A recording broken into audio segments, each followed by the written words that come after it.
Baik, bismillahirrahmanirrahim. Assalamualaikum warahmatullahi wabarakatuh. Nama saya Revan Kurniawan dari program studi bimbingan dan konseling kelas BK 3B. Nah, di sini saya akan memaparkan sedikit tentang peran kebangsaan Muhammadiyah di Indonesia, yaitu tujuannya untuk saling mengetahui dan memenuhi tugas mata kuliah agama Islam kemuhammadiyahan 3. Tuh. Nah, peran kebangsaan Muhammadiyah di Indonesia. Jadi dalam satu abad kiprahnya Muhammadiyah telah meletakkan infrastruktur kebangsaan modern, religius, madani, berkeadaban gitu. Nah, sejak berdiri tahun 1912, gerakan ini terus mengembangkan aksi penyadaran sosial kemanusiaan di bidang kesehatan. Nah, pendidikan, solidaritas, kolektif berorganisasi atau jamaah, kemandirian kolektif atau ta'awun sebagai embrio kesadaran berbangsa jauh sebelum kemerdekaan, bahkan sebelum perang kemerdekaan. Saat gagasan kebangsaan baru sebatas impian, gerakan ini mempelopori penggunaan bahasa lokal atau Jawa dan Melayu. Nah, menggantikan bahasa asing Belanda, Inggris, dan Arab bagi nama-nama orang dan kegiatannya. Dari sini kemudian muncul mulai kesadaran kebangsaan tentang kesatuan kolektif sebagai bangsa. Gitu.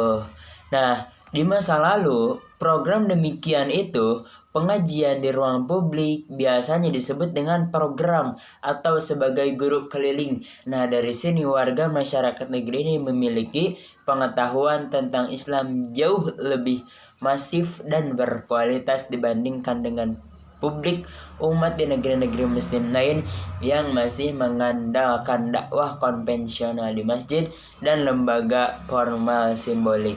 Nah, kini di abad ke-21 ini tidak lagi orang Islam yang menolak sekolah modern, yang menolak pengobatan di rumah sakit, dan yang menolak praktek penyembelihan korban dan pembagian zakat mal atau fitrah bagi kelompok masyarakat yang tergolong miskin. Nah, yang pertama dakwah kultural, kecakapan hidup berbasis penggunaan jasa aum gitu. Nah, di abad kedua di usia kedegerakan, Muhammadiyah sudah waktunya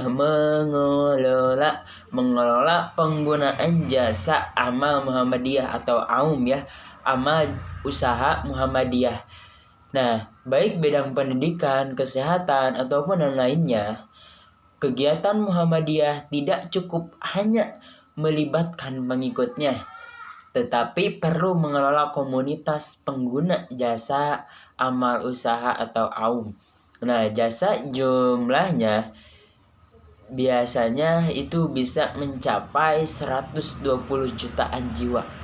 Nah, melalui komunitas aum disebarkan virus dakwah kecakapan hidup yang hidup berbangsa dan bernegara berbasis etika futuris atau akhirat gitu. Nah, tradisi sosio ritual yang terlembaga dalam ribuan sekolah, tempat ibadah, rumah sakit, perguruan tinggi, dan lembaga pengajian, virus aum adalah akar pengembangan hidup berbangsa lebih sejahtera.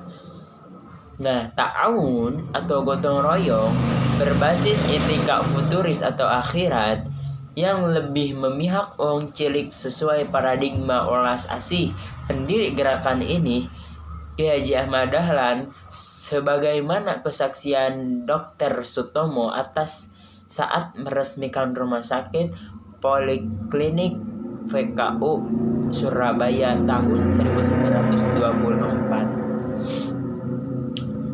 Nah, soalnya bagaimana tradisi sosio ritual dakwah kecakapan hidup tersebut bisa saja bisa menjadi virus kehidupan kebangsaan secara lebih etis dan bermoral. Nah, matematika komunitas penggunaan jasa ama usaha Muhammadiyah atau AUM bisa menunjukkan angka 100 juta jiwa. Mereka relatif memiliki ikatan emosional atas rumah sakit, sekolah, tempat ibadah, perguruan tinggi yang tersebar di seluruh Nusantara. Nah, apakah aktivitas dan pimpinan gerakan ini memperhitungkan modal sosialnya? Bagi tahap lanjut dakwah kultural kecakapan hidup bagi kepentingan bangsa dan kemanusiaan ini persa. Gitu. Nah, yang kedua itu ada yang namanya memperluas tradisi sosio-ritual dalam kehidupan berbangsa. Nah, setelah 100 tahun Muhammadiyah berdiri 1912, kini praktek keagamaan Islam Nusantara bisa disebut sebagai kepanjangan eksempral. Nah, dari apa yang dahulu dipelopori gerakan Muhammadiyah, Kiai Ahmad Dahlan inilah yang di masa lalu mempelopori berbagai tradisi sosio-ritual, kegiatan sosio bernilai ibadah yang tidak ditemukan padanya di belahan dunia lain, gitu, di negeri-negeri muslim sekalipun. Nah, tradisi sosio-ritual ialah suatu kegiatan sosial yang dimaknai atau dipahami sebagai salah satu bentuk dari ibadah kepada Allah. Kegiatan sosio-ritual itu mencakup penggunaan kesehatan, pendidikan, santunan sosial, dan kedermawanan sosial atau filantropi. Gitu. Nah, sejak itu kegiatan sosial yang diniatkan sebagai ibadah ditempatkan sebagai bagian dari kegiatan ibadah itu sendiri, sehingga partisipasi publik lebih didasari oleh niat ikhlas bukan karena kepentingan. Gitu. Nah, yang ketiga itu ada namanya keunikan perkembangan persyarikatan di daerah. Nah, dalam penjelasan Muqaddimah AD, pokok pikiran ke-6 gerakan ini membagi masyarakat ke dalam dua kelompok, yaitu umat dakwah dan umat ijabah. Umat ijabah ialah umat atau kelompok orang yang menerima Islam, gerakan agamanya, menerima Islam sebagai agamanya. Sementara itu umat dakwah ialah umat atau kelompok orang yang sepenuhnya menerima Islam sebagai agamanya. Gitu. Nah, kepada kelompok ijabah, dakwah dilakukan untuk meneguhkan iman dan memfungsikan ajaran Islam bagi penyelesaian problem kehidupan. Maka kepada kelompok umat dakwah, kegiatan dakwah dilakukan untuk menunjukkan kebagusan ajaran Islam, sehingga membuat umat dakwah tersebut tertarik pada ajaran Islam. Dan yang keempat ada indikator sukses persyarikatan. Nah, aktivitas persyarikatan kini mulai merasa tersaingi oleh gerakan sejenis atau tradisionalis, bukan karena gagal, tetapi akibat keberhasilannya yang kurang didasari ditempatkan sebagai strategi dakwah kultural kecakapan hidup tersebut. Di saat yang sama, nilai sukses AUM dari banyaknya alumni yang menjadi aktivitas persyarikatan.